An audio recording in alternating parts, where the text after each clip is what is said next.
Welcome to Dr. Ta's Real Talk, which is the third component of the Stronger Transformation Framework. Dr. Ta's Real Talk is presented by DQ Consulting LLC, empowering individuals and businesses to grow with clarity and confidence.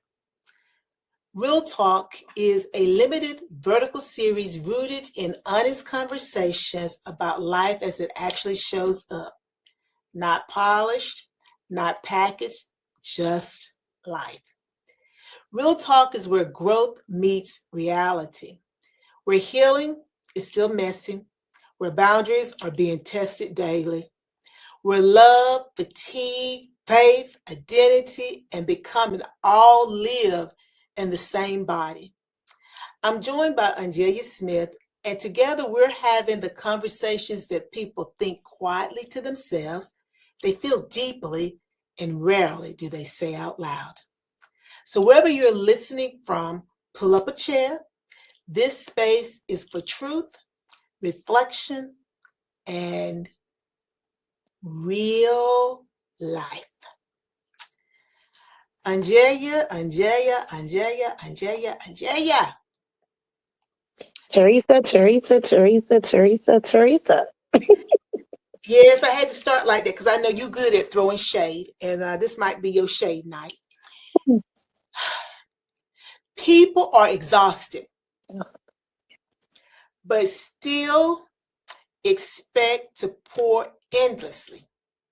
Now, when I was thinking about this and preparing this session, I thought about that because we know that, if you look up exhaustion on the internet, you might see my picture. And don't be mine beside yours. You're gonna be like, okay, what? Two sisters, they're together. And then this idea of pouring endlessly. And that made me think, and I'm sure we're going to get to this, but it just made me think, why do we think that we should keep pouring when there's nothing there? We just hold that in the background. Why do we think that we should keep pouring when there's nothing there, even though folks may expect that? But really, I want us to jump from here first. What is the difference between being tired and emotionally depleted? The difference between being tired and being emotionally depleted. When you're tired, you can still keep moving. You can still keep pushing. You can still come on, my little red wagon, come with me. Come on, the little engine that could. I think I can.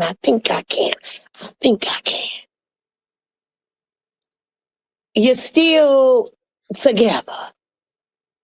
But when you are emotionally depleted, baby, you don't know if you're coming or going. You don't know if I'm going left, am I going right, am I going up, am I going down, am I going north, am I going south, east? You don't know. Like the emotional intelligence, the emotional feeling is gone. Meaning that I can't keep it together. When I'm just tired, I still know my boundaries, right? Like I still can keep it cute because I'm not 100% gone. But when the emotions are depleted, honey, you may meet me, a side of me that you ain't never seen before. Because I no longer can keep it in the middle, as they like to say. When you're driving a car, you're supposed to stay on your side of the road. Don't drift over to that middle lane, honey. Stay right here on your side of the road. It's easier to do when you're tired because you're still in tune. You're still connected. When the emotions is gone, you done checked out. It's almost like when the people say they're taking the Alexa Pro or whatever, where it just cuts off all your, people can just be out there just lollygagging around and you just, oh, that's nice. It's like the body is there, but there's nobody home. And I think that you made a very good distinction, OnJerya, because we all know that I have been burnt out very recently. Yeah. And when you start to describe it, the difference between being tired and emotionally depleted, you're right. Now, for me, I can keep going if I'm tired because I'm always tired. See, Right. It's like my friend Marvel, the Hulk, Bruce Banner. The thing is, because how does he control that beast now? This is the new Marvel stuff, guys. And he's like, the thing is, he's always angry. Right. So therefore, it's like by him always being angry, he's able to temper it, is what he's saying. So I'm always tired. I'm always tired. But there comes a point when I've gone past tired. Yeah. When I go past tired and I keep pushing it, after a while, the wheels fall off. Yep. And sometimes I know the wheels have fallen off, and sometimes I don't know the wheels have fallen off. My last episode, when I was out of work for 3 months, I knew, but I didn't know. But I knew though, but I didn't know. Because what happened was I had pushed so long that it became my reality. So if I was doing the Dennis Perkin, I was upright in an upside down world because my world was upside down, but I did not see it anymore. So I just kept pushing forward. Like I said, you just keep pouring out of your empty pitcher, but you don't know that you're empty. And if you don't have somebody that can have real talk with it, then you'll get in your mind that person has turned against you. No, they haven't turned against you. They see the reality and you're in a distorted one. Yep. And they're trying to pull you out of it. But when you're in something, you don't have to be burnout, guys, because this is real talk. You could be in the relationships. Yep. They're not serving you, baby. But again, you in it. I done invested this amount of time. And you don't believe that you can back it up and jump. You can. We do it with the line dance. Let's jump and move another direction. Because once you get in it, it becomes second nature. And it becomes your standard. And then you can't pull yourself out of it. You can, but it takes some work. So, OnJerya, I got to ask the question, even though I probably know the answer, but why do people continue pouring into others when they neglecting themselves? Well, I can't really talk about other folks, but if it's anything like my reason, it's probably the reason why. I don't know that word. What was that B word you just said? Boundaries. I don't know what that is. I feel like I'm not going to say millennials, and I'm not going to go to that far of saying that. But I will say that I do believe that certain generations have a hard time with that B word, boundaries, right?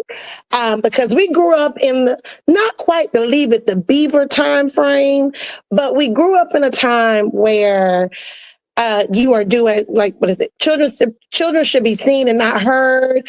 Do as you're told. Don't really ask no questions. So as you have those values instilled in you, and you continue to grow, once you become a little more experienced, and start being able to formulate your own opinion, right?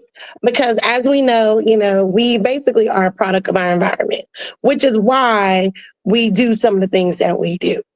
But once you are able to step out on your own and start living life for you and not the way that people tell you life is, you then understand that boundaries are very important and that it's okay.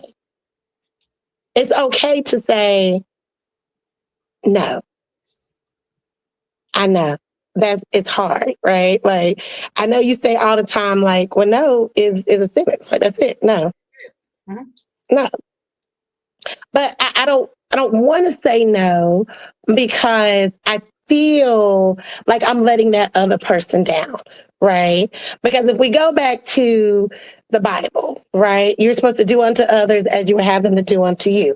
So therefore, you're supposed to help your fellow man. So even though I am running on fumes with nothing to pour, I'm still going to continue to pour into you, even though I have neglected myself in the process. Because sometimes I don't even know that I've neglected myself. I think you feel like it's your civic duty, right, to make you feel good. I just, because when I make you feel good, ultimately I feel good, right? So I'm going to continue to pour and continue to pour, not understanding that I'm pouring into you, but who's pouring into me? Just like my best friend's wedding, right? Where I can't think of the actor's name, but you know who I'm talking about if you've seen it. He is over here chasing, oh, I almost had her name, Cameron Diaz. And he's chasing Cameron Diaz, and Julia Roberts is chasing him. And her friend says, "That's great. Now who's chasing you?" And in that moment, she realizes, oh, well, this person that I'm wanting, this person that I desire, this person that I'm pouring into, well, they're not pouring into me. They pouring into everybody else. So then why am I continuing to pour into them? Sometimes it's because, again, it's the way that you were raised, right? Maybe it's a comfortability. Maybe it's that I feel good. Maybe it's a distraction. Maybe it's really just understanding that it is definitely one of the cracks in your empire that you are running from, because it's easy to focus on someone else than it is to focus on self. And you're right, and you've said a whole lot here, and I don't want us to miss it, because really boundaries are so important.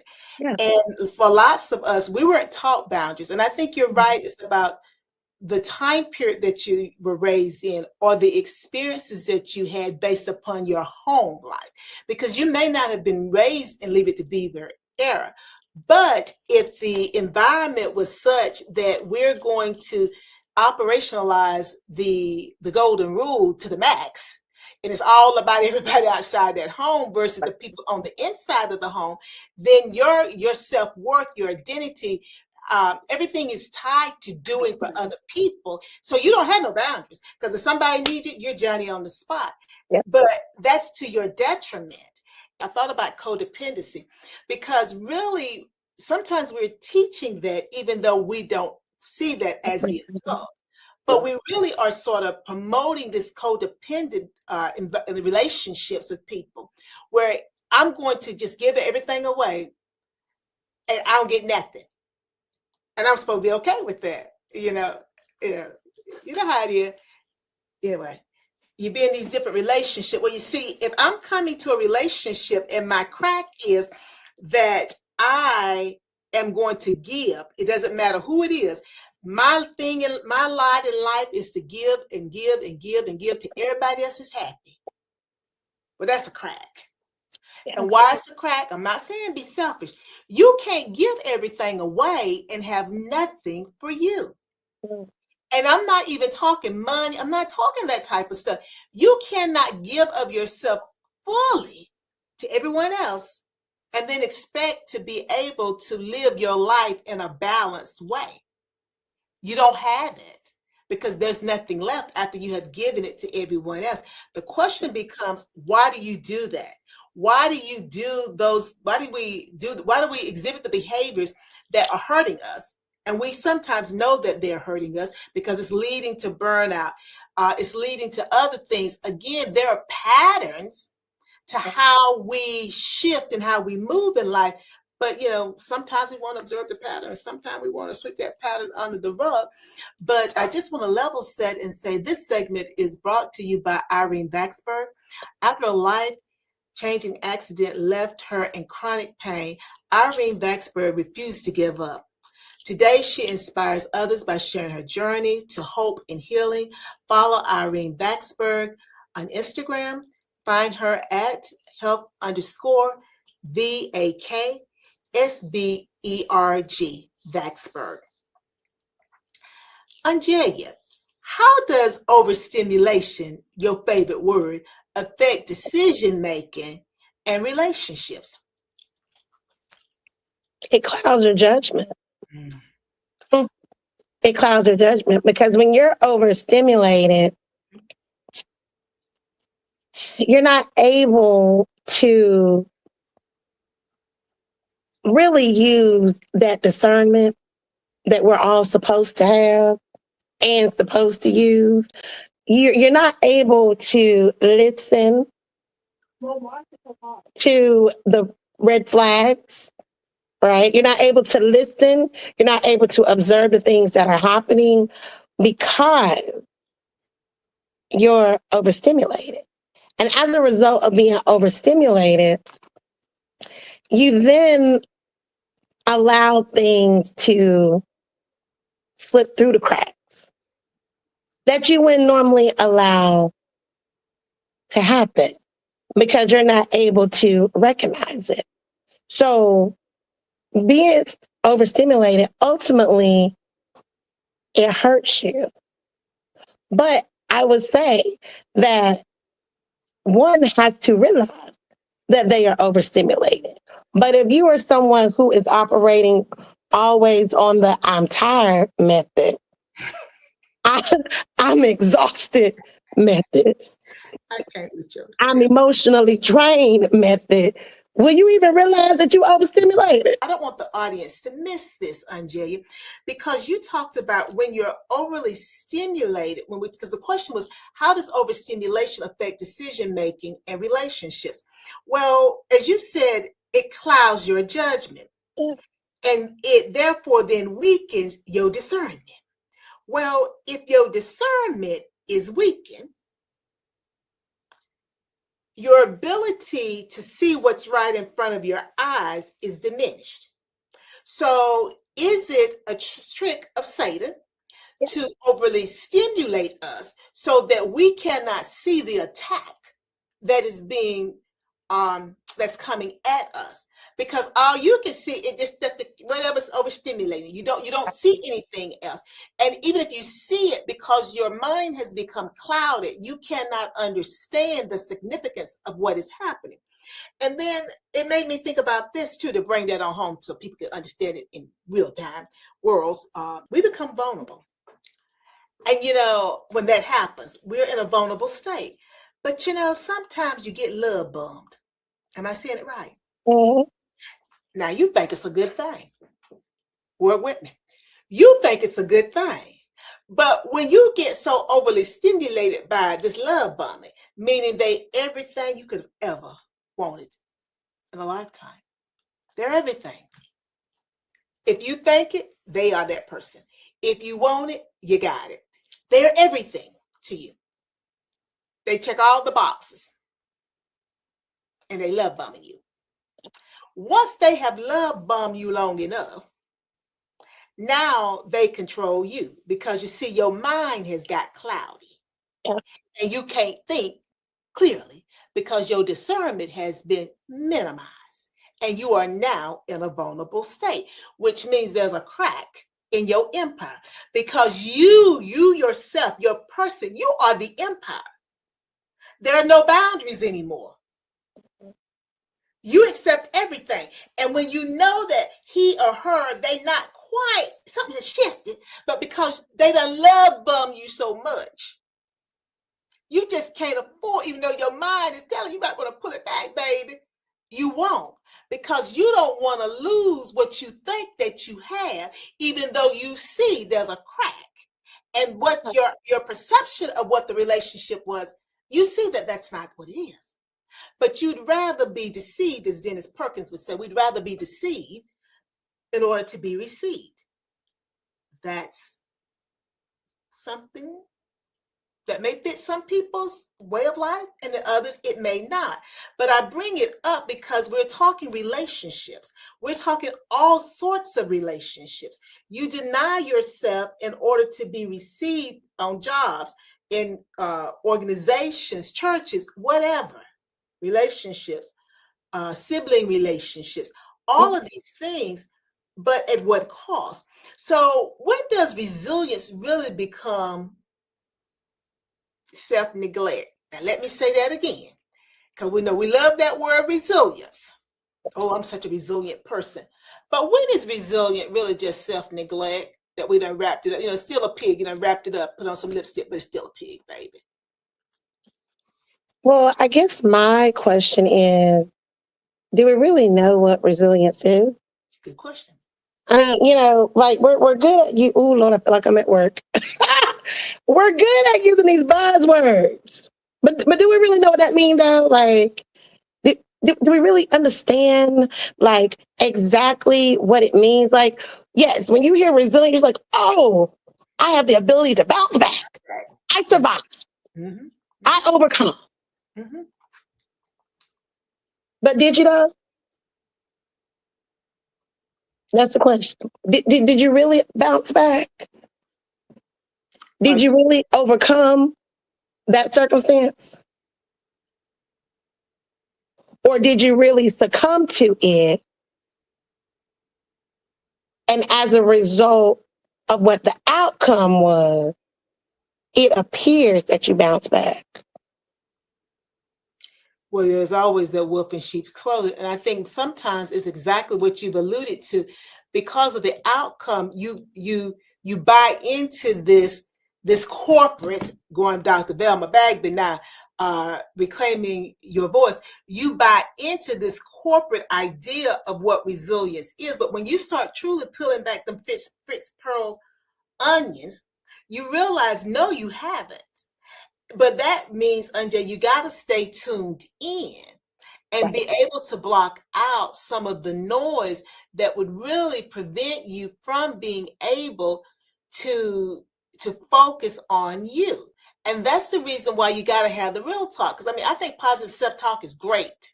But then sometimes you got to define self-talk and positive. Because if I'm constantly telling myself what I want to hear, that may not be the type of talk I need to have. Because we live in a culture where we glorify endurance. Superwoman, let me put my cape on.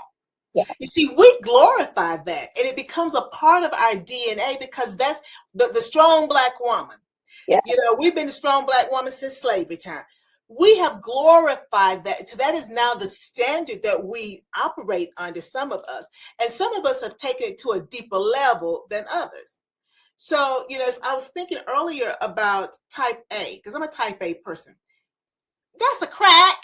Now, it may not be a crack for other people, but it's a crack for me, because I'm a type A person. So I am very focused. I am bum. That's crack, baby. Because you see, if I can't balance that, it's going to take me down. So yeah, we have glorified it, and people, we are received because we are doing things that other people want from us. So because I've always talked about brainwash. You guys work with me when I say this. We brainwash ourselves into believing that it is a good thing. Yeah. Well, no, baby, they just using you. Crack. That's a crack in your empire. Because until you understand when people are pimping you out, you'll continue to do the same thing, because you think it's turned the other cheek. You think it's the golden rule. But are you ever getting anything? Miss Gloria is our mother. And I said to Miss Gloria years ago when I was a little girl, I said, well, that, do unto others, you have them do unto you. And so I said to Mama, well, Mama, they must want me to do bad to them because they're doing bad to me. She said, no, that's not the way it works. Well, I'm very literal sometimes. Do unto others as you would have them to do unto you. Now let's bring it forward 4 decades.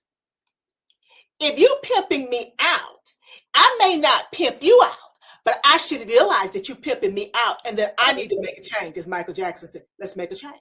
Because if I don't, I'm always going to get the short end of the straw.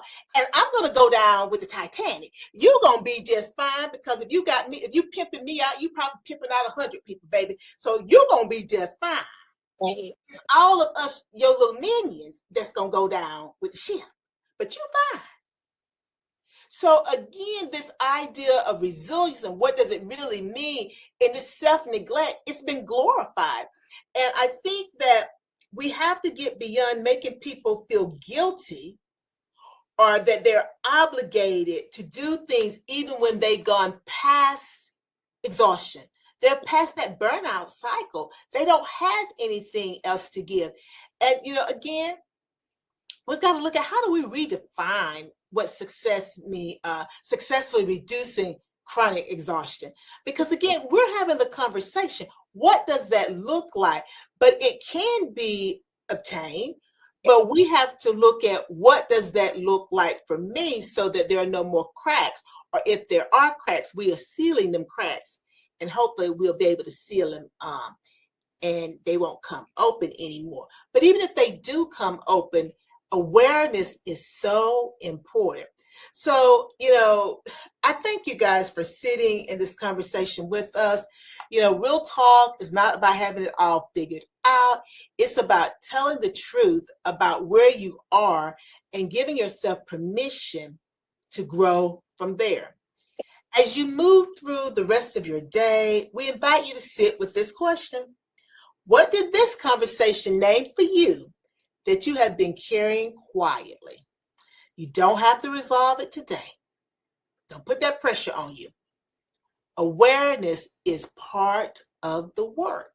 We have to be aware of what our cracks are in order to eventually resolve. And as OnJerya said in another episode, we are constantly healing. She threw shade on me, but it's a constant process. Written a lot of books about it.